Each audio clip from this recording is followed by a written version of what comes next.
Halo semuanya, perkenalkan nama saya Kelly Septriani dari Prodi Farmasi dengan NIM 202506020067. Selamat datang di video pembelajaran interaktif mengenai pH, salah satu konsep paling penting dalam kimia, terutama bagi kita yang berkecimpung di dunia farmasi nih. Di video ini, saya akan membahas konsep asam basa, skala pH, cara mengukur pH, hingga bagaimana pH berperan penting dalam formulasi obat, stabilitas sediaan, dan absorpsi obat. Yuk kita mulai. Yang pertama, konsep asam basa. Pertama, kita ingat kembali 3 teori utama asam basa. Ada Arrhenius, yang dimana asamnya menghasilkan H+ dalam air, sedangkan basa Arrhenius menghasilkan OH- dalam air. Yang kedua, ada Bronsted-Lowry, yang dimana asamnya sebagai donor proton atau H+, dan basanya sebagai akseptor proton. Yang ketiga, Lewis, asam sebagai penerima pasangan elektron dan basa sebagai pemberi pasangan elektron. Menurut kamu, HCl termasuk asam menurut teori apa saja? Kedua, kekuatan asam dan basa. Kekuatan asam menunjukkan seberapa mudah asam melepaskan proton. Asam kuat terionisasi sempurna seperti HCl, HNO3. Asam lemah terionisasi sebagian seperti CH3COH. Hal yang sama berlaku pada basa. Ini penting karena mempengaruhi perhitungan pH, reaksi neutralisasi, dan efek fisiologis dalam tubuh. Faktor yang mempengaruhi kekuatan asam. Yang pertama, kemampuan menarik elektron atau elektron negativitas. Yang kedua, kestabilan basa konjugat. Yang ketiga, panjang dan kekuatan ikatan Ha. Yang keempat, efek pelarut. Contoh, HF lebih lemah dari HCl karena ikatan HF terlalu kuat sehingga sulit melepaskan proton. Yang keempat, disosiasi air dan konsep pH. Air mengalami disosiasi, H2O berdisosiasi bolak-balik menjadi ion H+ dan ion OH- atau molekul air berada dalam kesetimbangan dengan ion hidrogen dan ion hidroksida.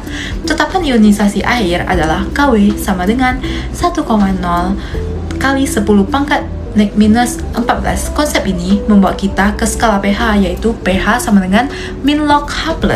pH kurang dari 7 bersifat asam, pH sama dengan 7 bersifat netral, pH lebih dari 7 adalah basa. Cara mengukur pH gimana ya? Ada 3 metode umum. Yang pertama, indikator universal. Yang kedua, kertas lakmus. Yang ketiga, pH meter. pH meter adalah metode paling akurat. Dalam laboratorium farmasi, pH meter wajib untuk formulasi karena ketelitian sangat menentukan stabilitas obat.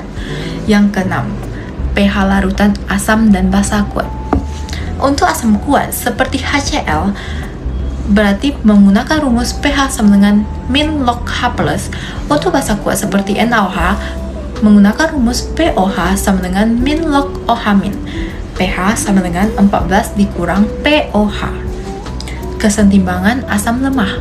Asam lemah hanya terionisasi sebagian, sehingga perhitungan pH memerlukan Ka atau tetapan asam, menggunakan tabel ICE, asumsi X kecil untuk mempermudah perhitungan.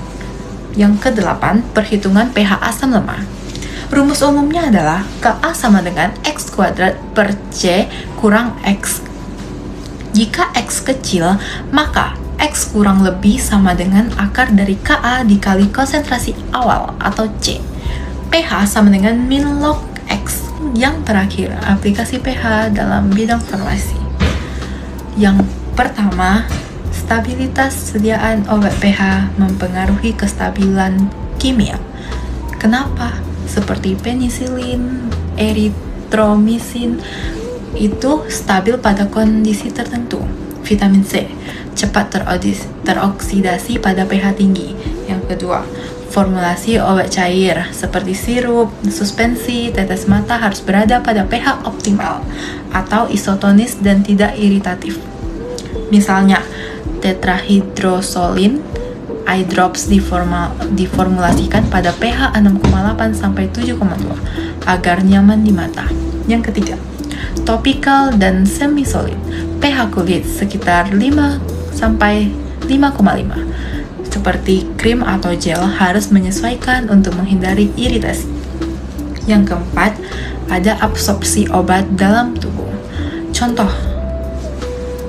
Contohnya seperti aspirin atau asam lemah terserap optimal di lambung yang dimana pH-nya 1-3. Ranitidin itu basa lemah terserap di usus pH 6-7,5. Yang kelima, pengawet dan pH.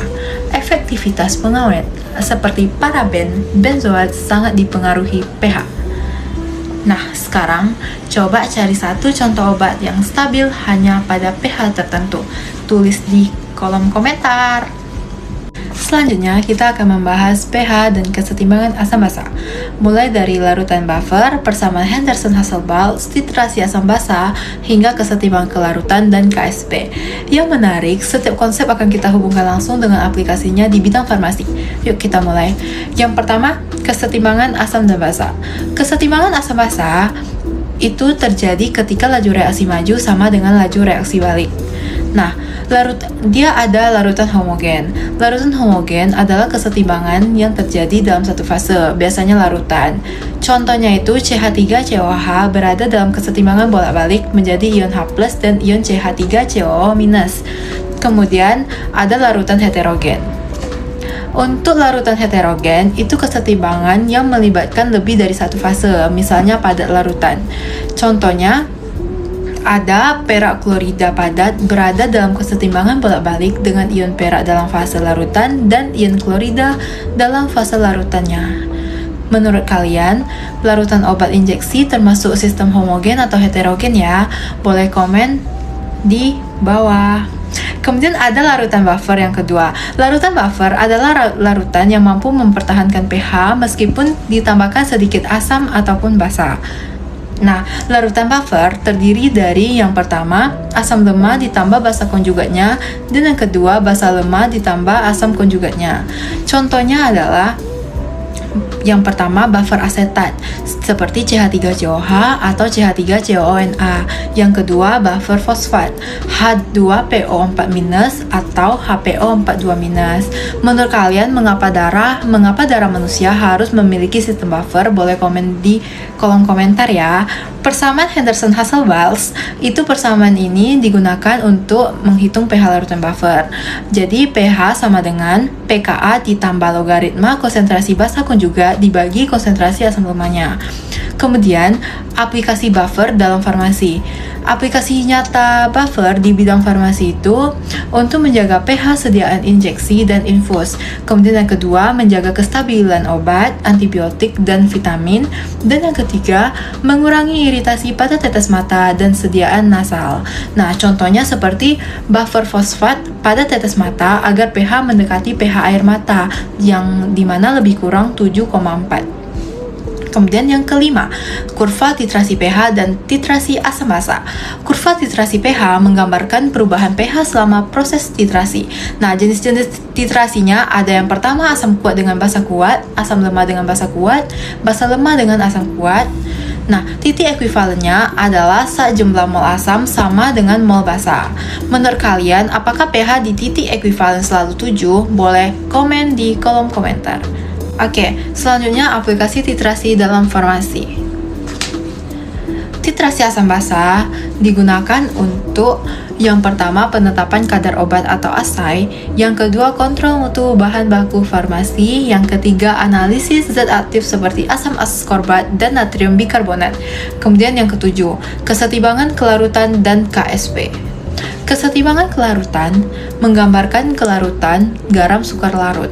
Tetapan hasil kali kelarutan atau KSP adalah K sub SP sama dengan konsentrasi ion Ag+ dikalikan konsentrasi ion Cl-, atau tetapan hasil kali kelarutan sama dengan hasil kali konsentrasi ion perak dan ion klorida. Semakin kecil nilai KSP, maka semakin sukar larut senyawa tersebut. Yang ke-8 menentukan kelarutan dari KSP. Jika kelarutan sama dengan S, maka AgCl terurai menjadi ion Ag+ dan ion Cl-, atau perak klorida terdisosiasi menghasilkan ion perak dan ion klorida. KSP sama dengan S kali S sama dengan S kuadrat. Kelarutan adalah S sama dengan akar dari KSP.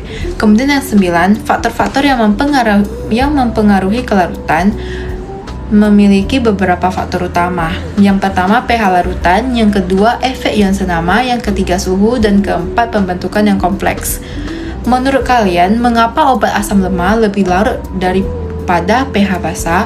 Boleh tulis di kolom komentar ya. Yang 10, pengendapan senyawa ionik. Pengendapan terjadi ketika QSP lebih besar daripada KSP. Prinsip ini digunakan untuk yang pertama, identifikasi ion, yang kedua, pemurnian zat, dan yang ketiga, analisis kualitatif farmasi. Kemudian yang 11, ada pemisahan ion dengan presipitasi selektif. Presipitasi selektif memungkinkan pengendapan ion tertentu terlebih dahulu berdasarkan perbedaan KSP. Contohnya, Ag+ dapat diendapkan sebagai AgCl sebelum ion lain. Yang ke-12, aplikasi kesetimbangan kelarutan dalam farmasi.